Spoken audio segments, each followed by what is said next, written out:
ou uma vontade sem racionalidade crítica. E esse exemplo, por exemplo, de ir todo mundo no mesmo dia para essas praias e morrer não sei quantos, é só não pensar. Quem pensa um pouco não faz isso. Mas nós temos lá na nossa escola, na universidade, em todos os lugares, um número enorme de criaturas fazendo óbito exatamente em torno disso. Porque não pensam. Então a casa espírita é um lugar de ensinar a pensar. A gente tem que ter criticamente a força do ensinar a pensar. Esse século XXI exige isto. Exige pessoas que tomem decisões, que não digam que têm problemas, que não digam que têm dores, mas que têm desafios. Mas só alcança a palavra desafio quem realmente aprendeu a pensar. Quem não aprendeu a pensar é sempre alguém que está sempre choramingando e sempre se achando vítima e perseguido. E nós estamos na fase dos perseguidos. Não sei se a gente levantasse aqui, a gente não encontraria alguém já que se diz que foi desempregado, que alguém não gostava, que o outro fez isso, que o marido não trata bem, ou que a mulher, e que o vizinho não gosta. Nós vivemos na fase do perseguido.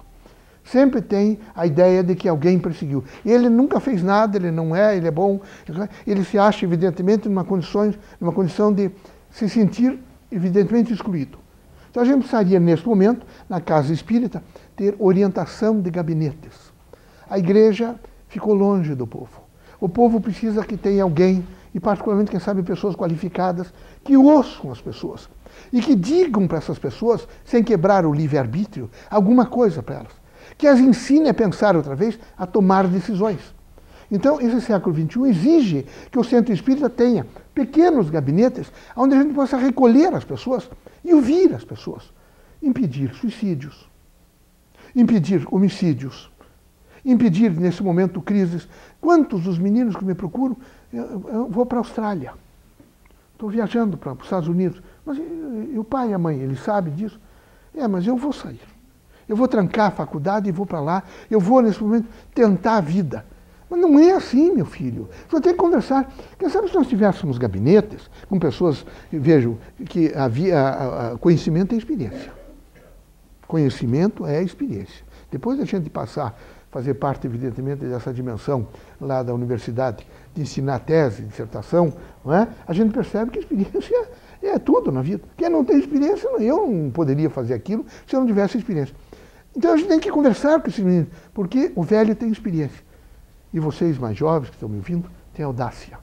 Vocês são audaciosos. Vocês têm capacidade. A gente olha um rio e a gente diz, não, eu sei que eu vou encontrar um lugar onde as margens estão mais próximas. Vocês são capazes, eu vou tentar aqui mesmo. E às vezes morre ali, porque não tem condição. Então o velho tem experiência. Não, vamos caminhar um pouco, subir ou descer, que a gente vai encontrar as margens mais próximas. Então, é a dimensão que a gente tem que valorizar o velho. Então, a casa espírita com uma orientação de gabinete, com psicólogos ou com pessoas que passaram por experiência de vida, elas têm condições de fazer uma orientação para essas pessoas. Os casamentos, então, são 6 meses. É só vocês irem à vara de família, vocês ficam assustados. Aliás, nem se casa mais, né? Você vai morar junto. É a mesma coisa, os direitos são iguais hoje. Então, morar junto. No Rio de Janeiro chegou a coisa de criar prédios, que eles chamam gêmeos, onde cada um mora no seu apartamento. Porque não é bom morar junto, que cansa.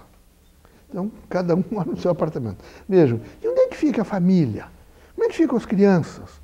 Como é que fica o sentido do afeto? É tão bom a gente amar os outros. O amor tem poder iluminador. Ele ilumina a gente de dentro para fora. Não há coisa mais extraordinária que quando a gente tem amizade por alguém, afeto e amor.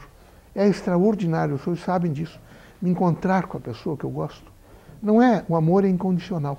Ele não tem condições. Não é sexo, não é dinheiro, não é posição, não é banho. Não, é amor. Há pessoas que a gente tem uma afinidade tão grande que a gente passa a amar. E amar muito. Então a gente tem que, nesse momento, entender que o Evangelho de Cristo é amor incondicional. E esse amor incondicional tem que ser racional. A gente tem que racionalizar, a gente não pode ficar pregando coisas que são impossíveis. Então, nessa proposta crítica de vida, de obra, de dimensões, a gente precisa saber que não adianta só conhecer. Eu tenho experiência disso na universidade, aqui tem outros professores universitários, como a doutora, o professor Eliel, que sabem disso. Não adianta só conhecer. A gente tem alunos exemplares a título de prova. Se a gente tiver 10, certo até. A gente que procura algum errinho para dar 9, né? Para compor e tal, para até ele aprender e trabalhar mais a prova seguinte. Mas o que é que significa isso nele? Ele terminou aquilo, foi só mnemônico. Ele fez para fazer a prova. E fez bem a prova. Ele não elevou o conhecimento para o saber. E não adianta só colocar no saber, tem que colocar no saber fazer. E não adianta só o saber fazer, tem que ir para os saberes sociais. No centro espírita, nem só os saberes sociais, os saberes espirituais. Então é fundamental a gente pensar nisso. Por quê? Porque há erros graves. Um deles é, o que a espiritualidade disse a esse respeito? Não há coletivo de espiritualidade. Procure nos dicionários e vejam o erro que nós cometemos. Quando a gente se referir à espiritualidade, a gente está se referindo a uma condição de cada indivíduo. É errado perguntar o que a espiritualidade falou, que dá a ideia de que o que é que os espíritos disseram. Não, a espiritualidade é inerente a cada homem. Cada um de nós tem uma espiritualidade intransferível. Não é? Inerente à minha pessoa. Isso é que nem identidade. Eu não posso dizer, eu tenho identidade com o Dr. Paulo. Não, eu tenho afinidade com ele. Mas eu não tenho identidade. Identidade a gente só tem com a gente. É interna. Então, nós temos várias palavras. Se nós quisermos, evidentemente, fazer ciência, filosofia e religião, que nós temos que imediatamente adotar e trabalhar com uma coerência harmônica no sentido de cogência, onde ciência, filosofia e religião façam, evidentemente, a linguagem corrente do presente contínuo. Este presente contínuo tem que ter a responsabilidade da priorização do ser humano. A gente tem que priorizar o ser humano. A gente tem que descobrir de que maneira eu vou melhorar esse ser humano. Mas eu só melhoro esse ser humano com conhecimento, com uma explicitude para ele colocar no saber, com uma outra explicitude para ele colocar no saber fazer, nos saberes sociais e, no caso espírita, nos saberes espirituais. Para ele entender que ele tem uma espiritualidade e que essa sua espiritualidade vai, na medida em que ele tome conhecimento e que ele faça saber, cresce, o ilumina mais. E ele tem condições de fazer um olhar, um segundo olhar. Ele tem condição de alongar o olhar. Porque a grande procura nas casas espíritas são pessoas que pararam de olhar. Elas, como nós, quem sabe, nessa massa diminuída, eles começaram a fazer sempre a mesma coisa. Isso dá depressão. As pessoas que estão em depressão são as pessoas que pararam de crescer. Elas, num segmento do cognoscível, elas não cresceram mais. E como elas não cresceram, elas não conseguem fazer acompanhamento. Então elas têm que ir para doses químicas para ver se aquela dose química eleva aquele segmento e ela melhore. Então a depressão é exatamente o recesso de uma faculdade de crescimento. Aquela faculdade não cresceu. E ele entra, evidentemente, em crise, porque ele não faz mais unidade. Ele está angustiado, deprimido, ele não responde às expectativas, não é? Ele se infantiliza.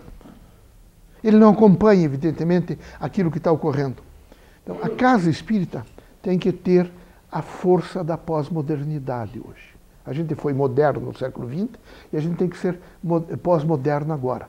Nós temos que ser a casa da pós-modernidade. Nós temos que ser uma agência social da pós-modernidade, onde ciência, filosofia e religião, num termo chamado cogência, fala a linguagem do tempo.